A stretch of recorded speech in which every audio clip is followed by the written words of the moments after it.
ડભોઈમાં ધોરણ 12 સામાન્ય પ્રવાહ અને વિજ્ઞાન પ્રવાહનું પરિણામ આવતા વિદ્યાર્થીઓમાં ખુશીની લાગણી પ્રસરી હતી। ગતરોજ જાહેર થયેલા વિજ્ઞાન પ્રવાહ તથા સામાન્ય પ્રવાહમાં પાછલા વર્ષો કરતાં સારું પરિણામ આવતા વિદ્યાર્થીઓને વાલીઓમાં આનંદ જોવા મળી રહ્યો હતો। ડભોઈ ખાતે સાયન્સ પ્રવાહમાં 63% પરિણામ આવેલ છે, જેમાં પંડ્યા સ્કૂલના વિદ્યાર્થી નીલ રાકેશભાઈ રાણા 94.68 PR મેળવેલ છે, જ્યારે સામાન્ય પ્રવાહમાં દયારામ હાઈસ્કૂલના વિદ્યાર્થીની રબારી વૈષ્ણવી લાલજીભાઈ 96.06 PR મેળવેલ છે, જ્યારે શાળાઓ મુજબ વિજ્ઞાન પ્રવાહમાં નોબેલ પબ્લિક સ્કૂલનું પરિણામ 82.04, જ્યારે અંગ્રેજી માધ્યમનું 71%, જુનિયર સાયન્સ કોલેજનું પરિણામ 65.45% આવેલ છે, આદર્શ માધ્યમિક સ્કૂલનું 60%, જ્યારે દયારામ હાઈસ્કૂલનું 40.48% પરિણામ આવેલ છે, જ્યારે સામાન્ય પ્રવાહમાં નવપત સાર્વજનિક હાઈસ્કૂલનું પરિણામ 91.38% આવેલ છે।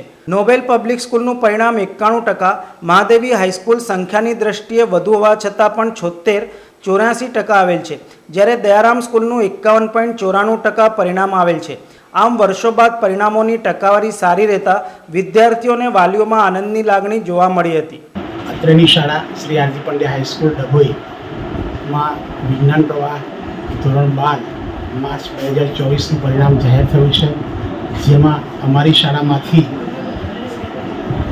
34 વિદ્યાર્થીઓએ પરીક્ષા આપી હતી, એમાં 18 વિદ્યાર્થીઓ ઉત્તીર્ણ થયા છે।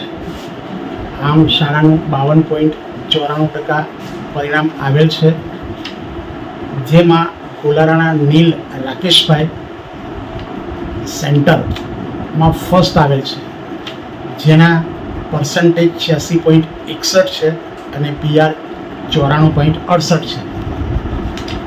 જીવનમાં એ આગળ વધે તેવી શાળા પરિવાર બધી શુભેચ્છાઓ છે। સમાચારોના સતત અપડેટ મેળવવા માટે લોકમત ન્યૂઝને YouTube ઉપર સબસ્ક્રાઇબ કરો, બેલ આઇકોન દબાવો અને અમારી સાથે જોડાયેલ રહો ફેસબુક, ઇન્સ્ટાગ્રામ અને ટ્વિટર ઉપર।